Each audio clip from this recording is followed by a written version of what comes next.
Baik, sebelumnya Assalamualaikum warahmatullahi wabarakatuh. Perkenalkan, kami dari kelompok 9. Di sini kami akan membahas tentang bagaimana cara atau hasil akhir proses manajemen proyek di soal UAS Timan Pro ini. Sebelumnya, perkenalkan nama saya Ayub Alansor dan teman saya Sejid Noval. Oke, next.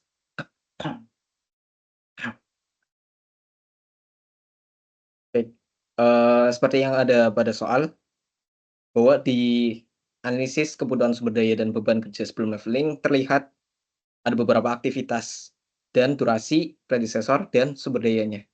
Yang nanti aktivitas ini akan dikerjakan oleh beberapa anggota tim. Namun, bisa dilihat dari yang kita lihat itu, dari beberapa anggota tim terdapat beban kerja atau total hari kerja yang lebih berat daripada yang lainnya. Maka dibuatlah sebuah leveling dengan cara yaitu human resource leveling dengan seperti itu biar si anggota tim itu tidak berat sebelah atau disamaratakan. Oke, next. Baik, selanjutnya seperti ini gambar diagram untuk aktivitasnya. Bisa dilihat yang pertama itu ada A, analisis kebutuhan, selanjutnya ada berbentuk paralel, aktivitas desain basis data, dan desain front end. Selanjutnya setelah desain basis data, dilanjutkan pengembangan back end. Terus setelah desain front end, dilanjutkan pengembangan front end. Habis itu integrasi API, pengujian, dokumentasi, dan deployment. Next. Baik, setelah kami mendiskusikan dan berpikir bagaimana cara leveling dari beban kerja yang sebelumnya, dan melihat juga aktivitas bagaimana predesesor untuk bisa menjalankan aktivitas tersebut. Maka dapat diperoleh dan dapat dibagikan bahwa seperti berikut.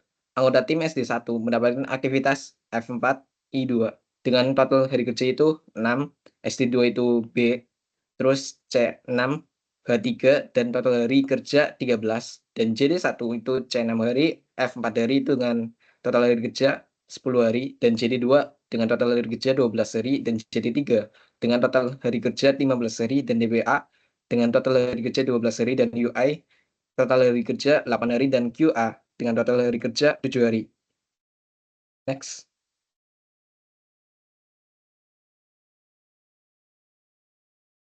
Baik, selanjutnya ada manajemen risiko. Yang pertama itu ada identifikasi risiko utama.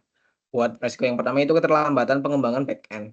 Mungkin bisa kompleksitas back-end yang lebih tinggi dari perkiraan. Probabilitasnya kurang lebih medium 60%. Dampaknya itu mengapa? Karena dapat menunda seluruh proyeknya.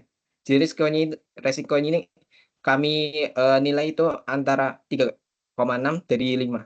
Selanjutnya ada risiko yang kedua itu JD3 slack overload. Maksudnya itu JD3 memiliki beban kerja 15 hari atau 50% lebih tinggi dari ideal. Probabilitasnya itu medium 60% dan dampaknya low sampai medium. Jadi dapat diatasi dengan monitoring ketat. Skor risikonya itu kami nilai 2,4/5. Selanjutnya ada risiko yang ketiga yaitu ketergantungan pada integrasi API eksternal. Di sini itu ada deskripsinya itu gangguan atau perubahan API pihak ketiga. Probabilitasnya medium 50% dan dampaknya itu high atau memerlukan pengembangan ulang. Skor resikonya kami nilai 3,5 dari 5. Next. Baik, selanjutnya akan dijelaskan dengan oleh Sajid.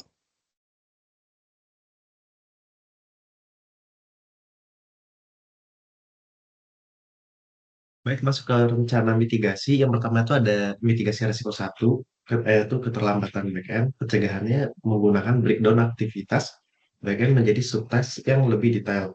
Daily stand-up meeting untuk monitoring progress, code review berkelanjutan.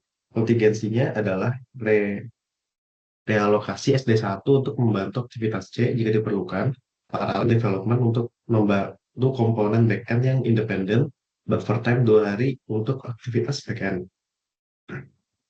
Kedua ada mitigasi risiko 2, yaitu JD3 slack overload atau JD3 itu sangat terbebani. Untuk pencegahannya adalah breakdown activity break JD3 menjadi small text untuk mencari tracking yang lebih baik dan nge-pair program dengan JD1 untuk knowledge transfer, regular check-in setiap 2 hari untuk monitoring progres.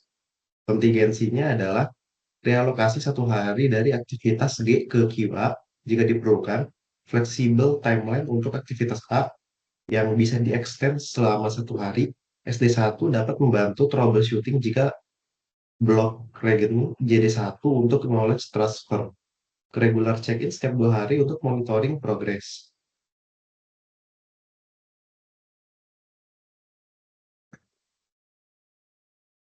Dan yang ketiga, yaitu ketergantungan API pencegahan Make API development untuk testing paralel dokumentasi lengkap requirement API backup plan dengan API alternatif. Kontingensinya adalah in-house API development jika API eksternal gagal, redesign arsitektur sistem untuk mengurangi ketergantungan negosiasi dengan vendor API untuk support khusus.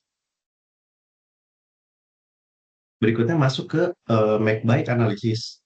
Di sini untuk membuat server ada 2 opsi untuk membuat server sendiri, yaitu ada make dan buy. Yaitu kalau make kita membuat dan buy itu membeli. Dan di dalam sini kita membandingkan cost dan spesifikasinya juga. Untuk membuat spesifikasinya itu ada 2 kali server Dell PowerEdge, kemudian ada storage 4 terabyte SSD, RAM 64 GB per server, dan network dedicated bandwidth. Untuk cost-nya di sini memiliki inisiasi yaitu 200 juta dengan maintenance 3 tahun sebesar 30 juta, operasional 5 juta per tahun. Jadi total 3 tahun itu sekitar 245 juta, yaitu melebihi initial cost-nya. Untuk buy, spesifikasinya ada AWS EC2, kemudian Manage Database Service, Auto Scaling Capability, dan Global CDN. Untuk monthly-nya dia ada di 8 juta, setup cost-nya 2 juta, dan total 3 tahun 290 juta. Ini juga melebihi initial cost-nya 200 juta dan 2 kali lebih mahal dari eh, yang Mac atau buat sendiri. Kemudian di matrix indicatornya ada keputusan. Eh, Bisa dilihat di sini skor paling tinggi dalam bobot ada pada biaya dengan nilai 25%. Jadi bisa disimpulkan skor akhirnya adalah 5,35 dan by 8,1. Di sini kita mengambil yang by saja karena memang dari skornya itu dia tinggi dan juga bisa dibilang seperti lebih efisien karena hanya berbeda selisihnya sedikit saja. Berikut ada alasan menggunakan buy yaitu pertama ada time to market, kemudian ada scalability, fokus on core business, dan juga risk mitigation. Dan alasan lainnya itu di buy itu ada quick deployment, auto scaling capability, management service, dan juga global availability yang hingga 99% uptime SLA. Walaupun kekurangannya biaya operasionalnya lebih tinggi.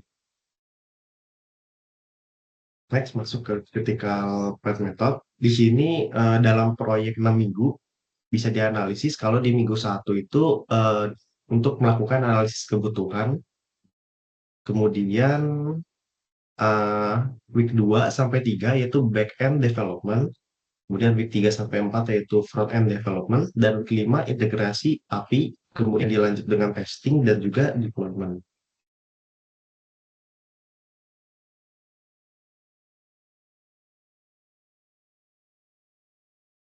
Dan kesimpulannya, resource leveling berhasil mengurangi beban kerja berlebih pada SD1 dan JD2, namun sebagian beban berpindah ke JD3, sehingga perlu pemantauan lebih intensif dalam hal manajemen risiko.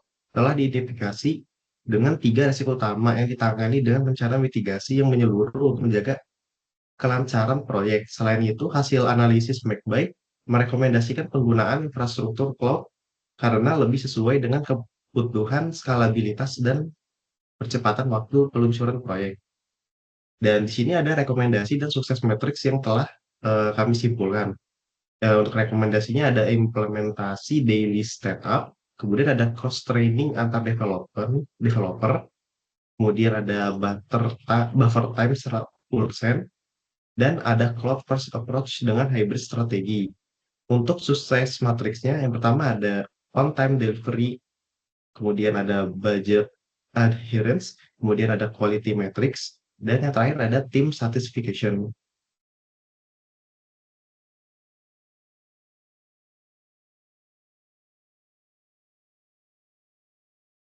Baik, kurang Ini lebih Kak, seperti itu penjelasan dari presentasi kelompok kami. Kurang lebihnya mohon maaf. Assalamualaikum warahmatullahi wabarakatuh.